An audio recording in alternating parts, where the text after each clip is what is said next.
C'était au fur et à mesure des rencontres, de la confiance qui s'installe aussi, puisque le rendu des photos plaisait, parce que moi je me sentais bien aussi et que du coup ça se ressentait dans l'échange qu'on avait, quoi. C'est beau ce que tu dis. T'as raison, ouais.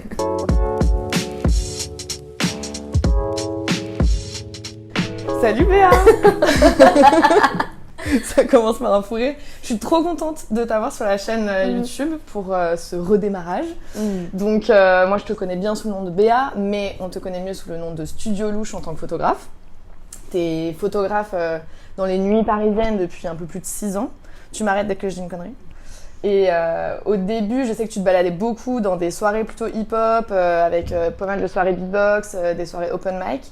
Mais ces dernières années, tu es beaucoup plus présente dans les soirées drag et queer de la capitale. Et aujourd'hui, on est justement dans les loges de la Machine du Moulin Rouge, où tu mènes une double vie de régisseuse.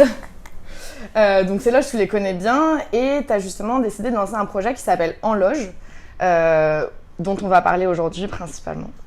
Mais avant de parler spécifiquement de ce projet, j'aimerais bien que tu nous parles de toi, de comment est-ce que tu es arrivée à faire de la photo, est-ce que tu as une formation, etc., etc. Donc je te laisse. Déjà, je suis choquée, parce que c'est déjà quand même plusieurs années qu'on en parle de ton projet, donc déjà je suis trop contente.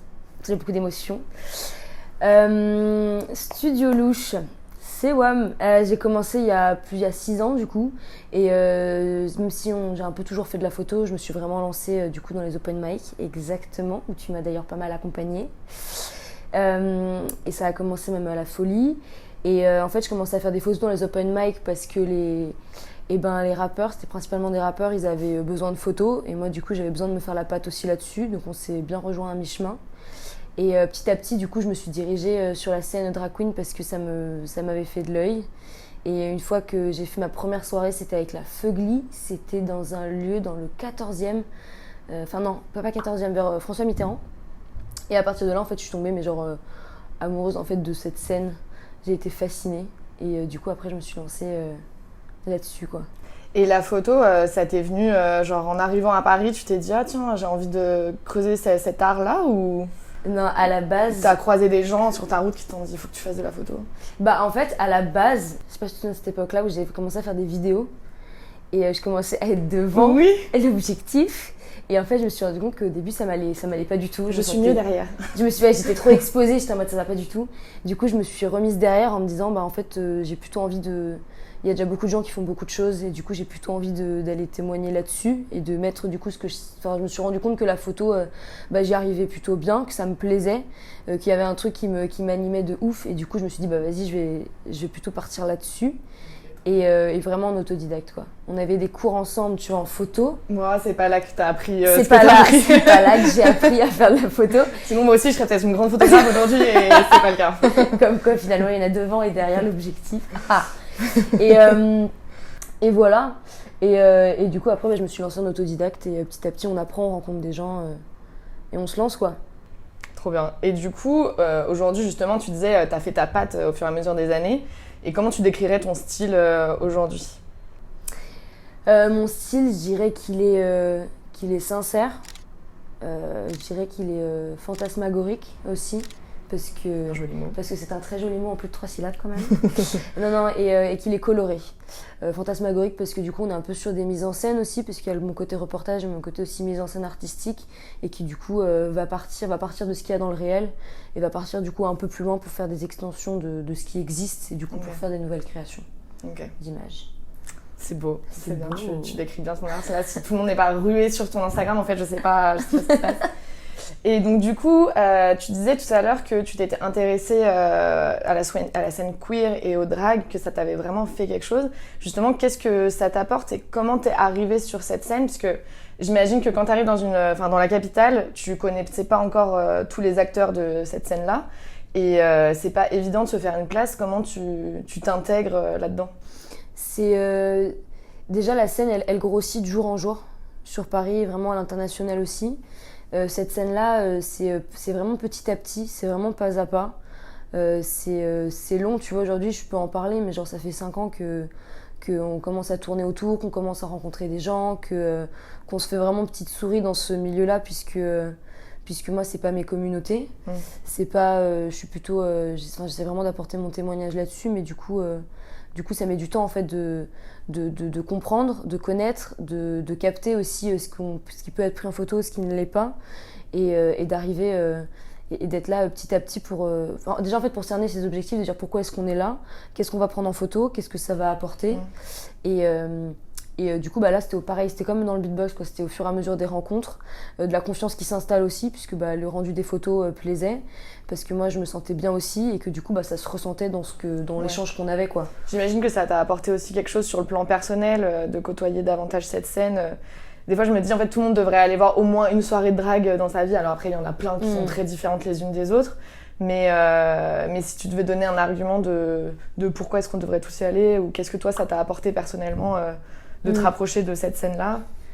Déjà, moi j'étais déjà dans cette démarche-là, mais en fait ça te permet c'est un coup de bulldozer en fait dans les normes, quoi. C'est en fait on a besoin de ça pour se faire éclater tous les plafonds de verre qu'on peut avoir. Et du coup moi je conseillerais vraiment à tout le monde d'y aller pour se laisser porter, pour se laisser ouvrir parce que même si on pense qu'on est ouvert, en fait on a besoin d'une ouverture, mais encore plus, quoi.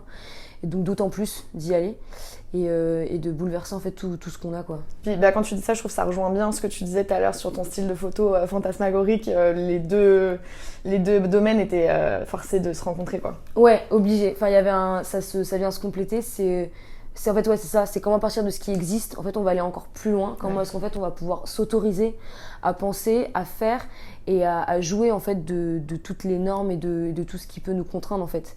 C'est une bulle de libération qui est hyper forte. Et qui à chaque fois tu penses que t'en arrives au bout, en fait non, pas du tout. Tu dis mais en fait non, il y a encore tout ça. En fait tu penses qu'on a déjà fait ça, mais c'est un style qui se renouvelle, enfin c'est une scène qui se renouvelle complètement. Et puis plus d'acteurs arrivent, plus il y a des choses nouvelles et la créativité qui il faut, tu vois, genre par exemple, même si tu vois le drag queen, ça devient de plus en plus produit, et ça c'est génial. Ça veut dire qu'il y a quand même notamment avec Drag Race France, il y a de ça aussi. Enfin tu vois, ça fait c'est des multiples, ça a donné de la lumière aussi, qui participent en fait à ce que ça soit visibilisé. Et en fait c'est un peu ça le but, et c'est aussi ça, moi, le but dans la photo, c'est de participer à cette visibilisation, mettre la lumière sur cette scène qui reste une communauté, une minorité en réalité, exactement, et que ça soit du coup sur les communautés queer, les communautés drag. Du coup dans les loges ici, ce qui est bien, c'est que du coup dans ces loges là, vu que dans lesquelles je suis mais genre tout le temps, enfin tout le temps, c'est pas vrai. Oui, j'aimerais bien que tu nous dises justement en quoi consiste ce projet en loge, comment t'es venue l'idée de faire cette série là, qui est encore en cours, c'est non exhaustif. Mais qui est le chef, qui va se finir, qui va être le travail toute une vie, en fait. On n'arrivera jamais à faire le tour des loges. Et en fait, en gros, ce projet-là, ce qui est fou, donc ça vient avec ces démarches-là, tu vois. Au début, j'étais sur scène, enfin, j'étais à côté de la scène, en train de prendre des photos, et puis petit à petit, du coup, j'allais un peu en loge, je commençais un peu à voir les petits. Il y a des choses qu'on voit en loge qu'on ne voit pas sur scène. Mais oui, en fait, même à la base de la base, ça a commencé, genre, c'était pour une Pride, c'était il y a, je sais plus, en 2018, je crois. Et il y avait Lady Carbone, qui est une grande drague sur Paname, qui m'avait dit, mais viens avec toute ma mif et tout, on se prépare et tout, et après on fait la Pride ensemble, et viens chez moi, et tu prends en photo ce qui se passe. Et du coup, c'est un peu mes premières loges, mais du coup, pas vraiment dans les loges. Et là, j'étais en mode, ah oui, waouh, ok. Enfin, je suis ressortie là, j'ai fait, ok, d'accord, là, c'est. Je veux refaire. En fait, ok, c'est ça, en fait, dont j'ai besoin, non seulement personnellement. En photo, il y a tellement de choses à montrer, à échanger, en fait. Donc, puis, en termes de rencontres, c'était trop fou. Du coup, ça a mûri un peu, mais en même temps, le projet en loge, il a mûri que quand je suis arrivée ici. Où du coup j'ai vu des loges où j'y avais accès tout le temps, enfin j'y suis toute la semaine quand c'est vide, et du coup quand c'est plein je suis en mode ok, il y a deux mondes qui se rencontrent, et du coup j'ai commencé cette année, et du coup en loge c'est tout ce que le public ne peut pas voir, c'est avoir du coup un autre regard sur du coup l'arrière de scène aussi, parce qu'il y a quand même beaucoup de performances, c'est trop bien de voir ce qui se passe depuis l'arrière de scène, mais moi mon but c'est de montrer tous les autres points de vue et tous les autres angles que le public ne peut pas voir. Les artistes qui se préparent, qui échangent entre eux aussi, parce que du coup c'est souvent des scènes où il y a beaucoup d'artistes qui se mélangent et performent ensemble. Ouais, carrément. Et même le style entre les premières loges que j'ai faites et maintenant, pour moi je vois déjà une petite évolution sur un peu la recherche du coup du style, de ce que j'ai envie de donner, de ce que j'ai envie d'affiner. Là pour l'instant je parle que de ces loges-là, parce qu'après dans d'autres loges c'est aussi d'autres façons de travailler, parce que là ici je me sens beaucoup plus à la maison, quoi. Et du coup c'est plutôt prendre des gens en photo quand en fait les gens ont envie de poser. C'est-à-dire que les personnes qui viennent là, elles vont performer, elles ont envie de se montrer, elles sont là pour être vues, elles sont là aussi pour c'est leur espace de libération. Oui, dans ta série dans ta série de photos on voit les deux, il y a à la fois des artistes qui posent devant l'objectif et après j'imagine que tu as quand même un rôle de petite souris justement à te faire discrète et à essayer de choper des moments un peu plus intimes, même si tu postes pas sans l'accord. Exactement. Ouais, mais c'est carrément ça, tu vois. Genre, il y a des moments qui sont hyper intimes, surtout quand les personnes se regardent dans le miroir. Enfin, c'est tout bête, tu vois, mais il y a un moment de transformation, un moment de préparation, où du coup, tu peux pas déranger les personnes. Tu sens que c'est aussi en fait un travail de sentir quand est-ce que tu peux prendre les photos ou pas. Quand est-ce que tu sens que c'est le moment, que tu dis, vas-y, là, je sens qu'il y a un truc qui peut se faire. Et du coup, tu as soit des moments qui sont hyper intimes, où les personnes se préparent, où tu vois la préparation. Et après, des moments aussi où dans les loges, c'est les personnes qui passent. C'est prendre le passage des loges. Et du coup, toutes les personnes qui sont passées de la scène aux loges. Et du coup, là, je commence à choper un peu des spots pour que les gens se prennent en photo. Enfin, pour moi, qu'on puisse prendre les gens en photo et tout, dans les escaliers, à côté des issues de secours. Enfin, ce qui est hyper cool, en fait, c'est le contraste. Il y a tellement un contraste souvent. Bon, là ici ça va, tu vois, mais j'ai fait des loges qui sont, mais genre tu vois encore il y a pas de peinture sur les murs, il y a rien. Et du coup, c'est cette cohabitation entre les personnes qui se préparent, les personnes qui sont en mode hyper fashion et qui vont aller du coup dans la soirée. Et du coup, les murs qui sont pas, enfin les loges qui sont genre qui sont casual parce qu'elles sont faites pour un contraste entre le lieu et l'artiste qui est en train de se préparer. Ouais. C'est ça, ouais. Du coup, tout à l'heure, tu disais que c'était le travail de toute une vie. Si justement tu pouvais choisir une loge n'importe où dans le monde, dans laquelle tu irais te cacher pour prendre des photos? Alors attends, parce que là du coup ça demande quand même un peu de réflexion. Parce que dans cette question-là, je trouve qu'il y a deux points. Il y a dans les loges en tant que lieu pour ce que ça représente, et après en tant que loge dans les personnes qui vont dans ces loges-là. Et du coup, je trouve ça hyper intéressant dans les loges des grandes institutions, etc., ou vraiment des hauts lieux. Tu penses à... Même, tu vois, tout ce qui est vraiment hyper classique, institutionnel, genre vraiment, tu vois, genre les opéras, tu vois. Ouais. Je trouve ça vraiment hyper cool, mais en même temps, je trouve que là, les loges qui vivent le plus, où c'est le plus intéressant, et bah, du coup, c'est avec les collectifs qui l'incarnent, quoi. Par exemple, là, pour parler ici, par exemple de la machine, Enfin non, je pourrais pas en sélectionner un en fait, c'est pas possible. Mais il y a vraiment il y a plusieurs styles de loges avec qui moi j'ai envie de creuser, tu vois. Okay. Autant celles avec beaucoup de performance. Tu penses à des collectifs dans leur ensemble qui viennent performer à la machine et du coup je me dis, mais il y a grave des personnes qui y passent, ou du coup c'est des mondes complètement différents auxquels j'ai grave envie d'aller, tu vois. Par exemple, tout le milieu de drag queer, du coup bah, t'as la Kindergarten que je suis déjà à chaque fois qui elles viennent ici. Et du coup, à chaque fois, mais c'est une explosion de perfs, de tenues, de tout ça. Enfin, c'est vraiment ouf. Et de l'autre côté, il y a toute la team de la Créole que j'ai rencontrée il y a peu. Ouais. Et là où du coup, ça danse. Ils ont fait leur première soirée à la machine, justement, il n'y a pas longtemps. Au mois de mars, ouais. Et c'était fou, quoi. Enfin, il y avait une vibe qui était... Ah, moi, ça m'a percuté, quoi. J'étais en mode, ok, t'as pris ta claque. Chinois, mais là, j'ai pris ma claque. J'ai fait, ok, bah, la prochaine fois. Et quand elles sont venues, c'était pareil, quoi. Donc ouais, il y a vraiment des loges qui vivent avec les personnes qui y passent, quoi. Et justement, on parlait tout à l'heure du fait que la scène drag et queer, c'était aussi une minorité. On peut considérer que ces photos-là, c'est des photos qui sont militantes. On t'a déjà vu, je sais pas si tu les as toutes faites, mais pas loin en tout cas, dans les manifs contre la réforme des retraites. T'es aussi allée à Sainte-Soline contre les méga-bassines. Donc des photos militantes, c'est pas tes premières. Je me demandais comment tu vivais ça en tant que photographe, ces événements, mais aussi du coup d'être sur le lieu et d'y aller, alors oui pour militer, mais aussi d'être dans l'action à travers tes photos. Et du coup, la photo, c'est aussi un moyen de militer. En fait, en gros, pour moi, je milite en fait. Enfin, la photo me permet de militer. Et par exemple, quand je suis en manif, c'est vrai que ça c'est une posture que j'ai travaillée du coup depuis les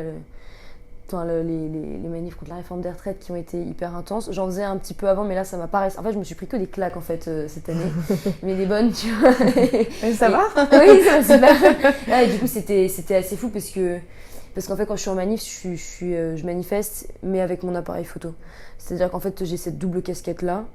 Et après, dans l'après, du coup, les photos, c'est aussi mon témoignage et mon moyen de restituer ce qui s'est passé, quoi. Oui, à chaque fois, tu as publié justement des posts sur chaque manif qu'on peut retrouver sur ton Instagram Studio Louche. Et pour parler d'un sujet un peu plus léger, du coup, sur cet Instagram, donc on trouve des photos militantes, mais il y a aussi des séries édito. On peut les appeler comme ça, où justement tu laisses plus libre cours à ta créativité et c'est toi une idée, une envie, tu chopes des gens et allez go, on va faire des photos et on va mettre en scène ce que j'ai dans ma tête là actuellement. Qu'est-ce que ça t'apporte en tant qu'artiste de justement avoir cette petite soupape? Peut-être que ça t'apporte cette petite soupape justement. Ça apporte une triple casquette. Non, en fait ça m'anime de ouf. Enfin tu le sais, puisque tu as déjà tenu ce réflecteur, toi, ce qui arrive souvent, c'est exactement ça. J'ai des fois des idées, j'ai des images, et en fait, ça m'anime, quoi. J'ai besoin de ça, quoi. Genre, par exemple, après toute cette période dans laquelle on est encore dedans, mais qui s'est un peu calmée avec les manifs, du coup, qui étaient quand même hebdomadaires. C'était hyper intense, et j'ai mis toute mon énergie là-dedans, puisque du coup, c'est pas du tout la même énergie de création, c'est pas du tout le même moteur. Et là, du coup, je recommence. J'ai besoin de créer des images à partir de... C'est pas que ce qu'il y a dans ma tête, pas du tout, mais de recréer des images à partir de ce qui m'inspire, que ce soit dans les défilés de mode, que ce soit dans les fashions, que ce soit à partir des gens qui m'entourent, auxquels j'ai envie de créer des images. Et du coup, ça m'apporte... en fait, ça vient compléter en fait, mon travail en tant qu'artiste aussi, de création d'images. Mais souvent, je le fais vraiment avec 3 bouts de ficelle. Enfin, genre, ça fait des années que c'est toujours avec 3 bouts de ficelle, où à chaque fois, je prends des modèles qui m'inspirent. Donc, que ça soit des personnes qui m'entourent, mais de plus en plus aussi des modèles que j'ai envie de visibiliser, avec qui j'ai envie de travailler, parce qu'elle dégage une énergie, une aura qui m'inspire de ouf, quoi. Puis tu fais ça pour ton plaisir, donc autant prendre des gens avec qui t'as envie de bosser, quoi. Ouais, aussi, ouais, carrément. Parce que pour l'instant, en fait, ça m'apporte... Enfin, pour l'instant, tu vois, je fais toute cette matière-là et je sais pas trop quoi en faire non plus. Mais c'est vraiment créer des images, créer des équipes, créer des ambiances, quoi. Et après, on est en mode, en fait, on crée des personnages. En fait, moi, ce qui m'intéresse, c'est de créer des personnages. C'est-à-dire que, en plus de ce qui existe dans le réel, ça va être aller plus loin dans l'univers et de créer des brèches, en fait, dans le réel pour dire, regarde, en fait, là, dans une scène qui paraît anodine, en fait, on peut grave y créer des personnages qui sont complètement fous, quoi. Et qui sont badass, en fait, aussi, qui sont badass, qui sont fous, en fait, Et justement, peut-être que c'est ça, en fait, la réponse à ma prochaine question. Je me demandais quels étaient tes projets dans le futur. Mettre en scène des personnages toujours plus badass et fous, ou peut-être de la vidéo, ou d'autres idées photos que t'aurais envie. Ce serait recréer un peu des espaces. Genre, je me suis un peu frottée à l'exposition, au milieu de l'expo depuis l'année dernière. Ouais. Et du coup, la première que j'ai fait avec Mathilde Biron et Oyana Hospital, du coup, on avait créé une expo collective au kilomètre 25.